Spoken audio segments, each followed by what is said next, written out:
whilst we are dealing with coronavirus and the effect on economy and social life, a lot is happening when it comes to religion also.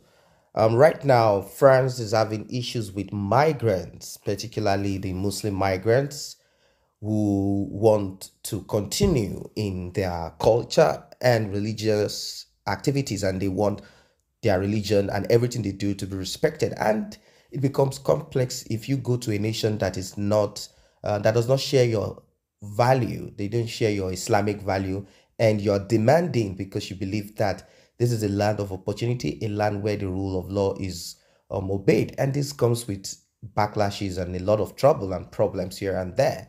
They don't want you to impose on them. They believe you have your own land, your own country that is basically Islamic, and yet you're unable to live in peace. You have to go over the sea, coming over to their country, and sometimes, of course, some of them fly in there. If your country is as peaceful, if your country is as orderly, if your country is all of this, if you are intelligent enough not to allow Western power to come to destroy your nation, your country, you would have stayed better in your nation where you have predominantly Muslims, and you can, block the road, do your prayers there. You can call your prayers at any time. You can cover your faces and do all of these things without anyone bothering you, since it is accepted. But when you go into other nations where such is not their culture or practices, even if there is a rule of law there to be obeyed, it becomes a tough one. France President Emmanuel Macron has asked Muslim leaders in the country to accept the Charter of Republican Values as part of efforts to stop radical Islam. That is it. That's the problem with certain religion. Back in those days, the Roman Catholic religion was also radical. They did a lot, and they realized that there's no way out than for them to de-radicalize themselves. That is to accept certain things in and work with the people. And that's what it is at the moment, as you can see.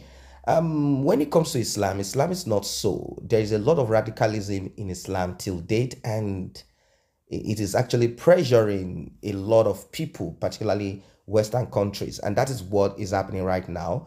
France, in recent times, recorded beheadings and stabbing by Muslim immigrants who disagree with the freedom of expression, which allows French citizens draw cartoons of Prophet Muhammad.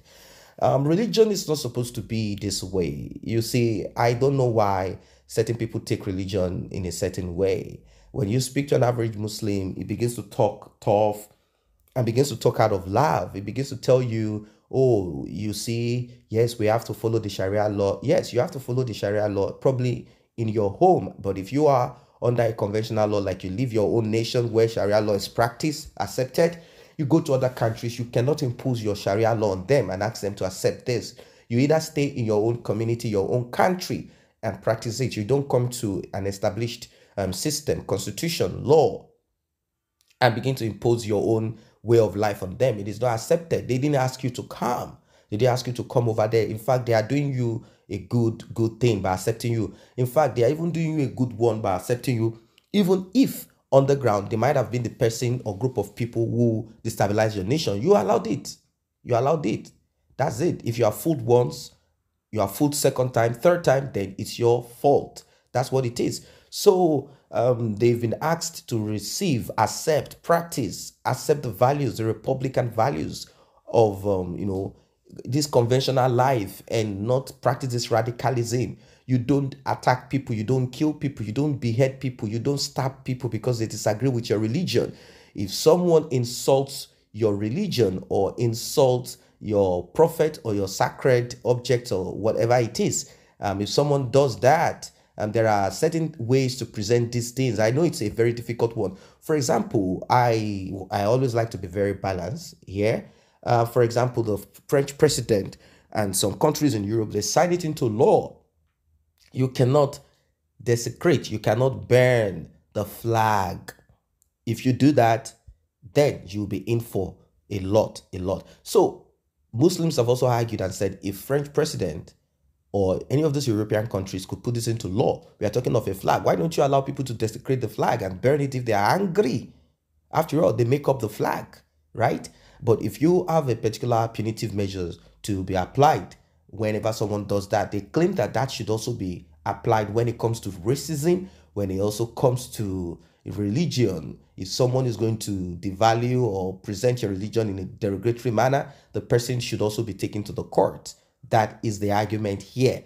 And I think maybe over time this will be looked into. I am not a supporter of someone desecrating other people's religion, artifact, monument, or anything that has to do with religion here. I am not a supporter of that. But then when it comes to radicalism, that's where we begin to look into this deeply. At the moment, I do not support anyone attacking anybody because they said something about Muhammad. Imagine someone talking about Allah and you want to attack the person. Why don't you allow the powerful Allah to deal with the person rather than you trying to attack the person for saying something against Allah?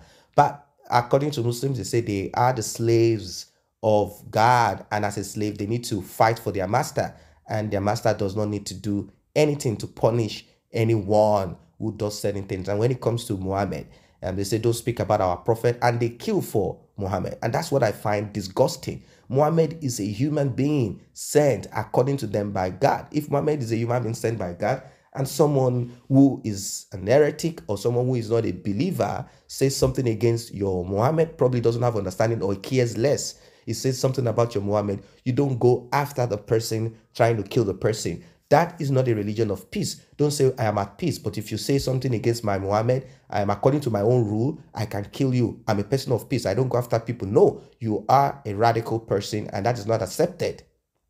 It's not accepted. The French Council of the Muslim Faith, in response to Macron's request, has agreed to create a council which will issue imams with official accreditation that can be withdrawn at any time. The reason why they are doing this is because they themselves cannot go back to their country. You see, if you are in someone else's country and they come up with certain things, laws and regulations, and tell you this and that, and you say, no, according to my religion comes first. All right, there's no big deal about this.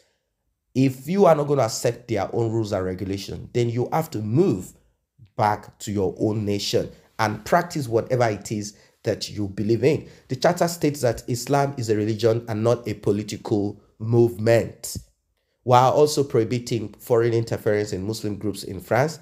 As part of its efforts to keep France free from radical Islam, Macron announced restrictions on homeschooling and harsher punishment for those who intimidate public officials on religious grounds, giving children an identification number under law that will be used to ensure they were attending school. So that's the thing. Many of them want to practice that their Islamic package there. When you come to a country like France, it's not about you alone. It's about the nation. How did they create a nation? Maintain it to the point whereby you can run there and escape whatever it is that you're running away from in your own country. If your country is that peaceful, if you're peaceful people, if Islam is that peaceful, why is it that your nation has accepted for other people to come in there and manipulate you? Why is it that your nation has accepted among yourselves to fight yourself? If you are a religion of peace, why are you blowing up yourself? And that you have to leave and come to other nation and begin to practice your package. You don't want to lose your culture. I understand that.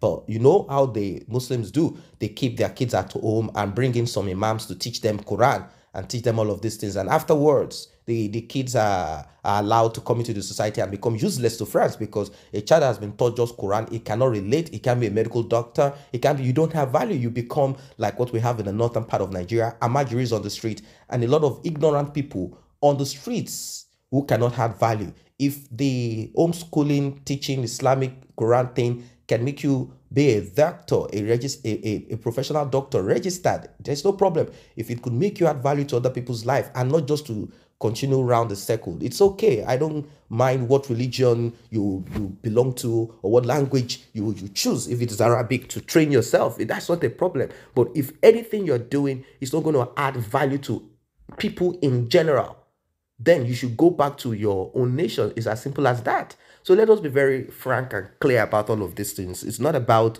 oh, it's about Islam. I understand that there is this problem about religion. Even Macron himself is not a Christian per se. Most of them just repeat what I've been told to them, and they keep repeating it without proper understanding. But then I'm going to go through one or two comments. Of course, you know, people who are Muslims in Nigeria, people who are radical, people who don't have a proper understanding of how things work, how nations work, and of course, people who want to share their own opinion. Someone say Mr. Macron has failed to address the true problem with freedom of expression, and France will continue to live with consequences for years, if not centuries. As a pragmatist and individual who propel the ideology of self-acclaimed civilized nation, understanding the limit to freedom of expression is key. Religion is sacred, and that's why the West separated from government. There is religious freedom, but deliberate peddling of religious ignorance is not under freedom of speech. France is a depiction of Western European hypocrisy. Most countries in Europe are founded on Christianity beliefs and aesthetic doctrines, so any other religion or doctrines that do not fit into their form is termed alien and suffocating. I purely understand that freedom of speech has clear limitations. You don't set people in the name of freedom of speech. In fact, you don't provoke countries in the name of freedom of speech. Even France will not accept provocation from another country. Why didn't France take response of President Tayyip Erdogan of Turkey as right to freedom of speech? Why was France President Emmanuel Macron upset at this? A tired response to his intentional provocation and deliberate exacerbation of the blasphemous people of France. Common sense, France believe they own the security right to new world order, and so they and their allies are the ones that give and call the shots. Indeed, the new world order that Bush Sr. talked about decades ago can be comfortably called new world hypocrisy. Therefore, I submit to the intelligent reader that there is no freedom of speech. I submit to the intelligent listeners, when you cross the red lines, freedom of speech is no license for religious provocation. Simply because you don't like the religion of the other person does not mean you can make it a caricature. Well, I think this is a very, very intelligent one here, such as laws that stops people from being racist, saying racial slurs and all of that towards you. People can say, oh, it's freedom of speech. I can call you a nigger. I can call you a pig. I can call you a chicken skin, pig skin. I can call you whatever name because freedom of speech. But laws have been put down to put an end to such things. And I think they need to look into certain things that has to do with religion also. I understand that many of the Western countries have been established. They were established, not now. Now they have lesbianisms, they have all of these things. They were established on certain Christian principles. And definitely, they are not going to accept anything alien easily, particularly the one that is extreme and fanatical. They are not going to accept it. If you go to Arab countries, you cannot, as a Christian, practice and be free. You will be attacked also. So it's the same thing. If religion has been made a national issue, then people should stay in a place where they can practice their religion and where they have majority of themselves practicing the same thing and doing the same thing. You cannot go to other people's nation where they don't have your value system. They don't believe in what you're doing and you say, no, we have to believe. You have to comport yourself to what it is. They did not invite you. You came. So you have to comport yourself at least to a particular level. I'm not saying you lose your identity, lose yourself. No, you maintain yourself, but you cannot be radical. You cannot dictate. That's just what it means. Someone invites you to a table to eat. Even if the person had been, maybe unfortunately you don't know, or you know the person had been the reason why you cannot sit at your own table. Or you yourself and your own group of people, your family is the reason why you cannot sit at your table. You cannot in any way at all, you cannot try to dictate to the person what food, temperature of water that needs to be brought to you.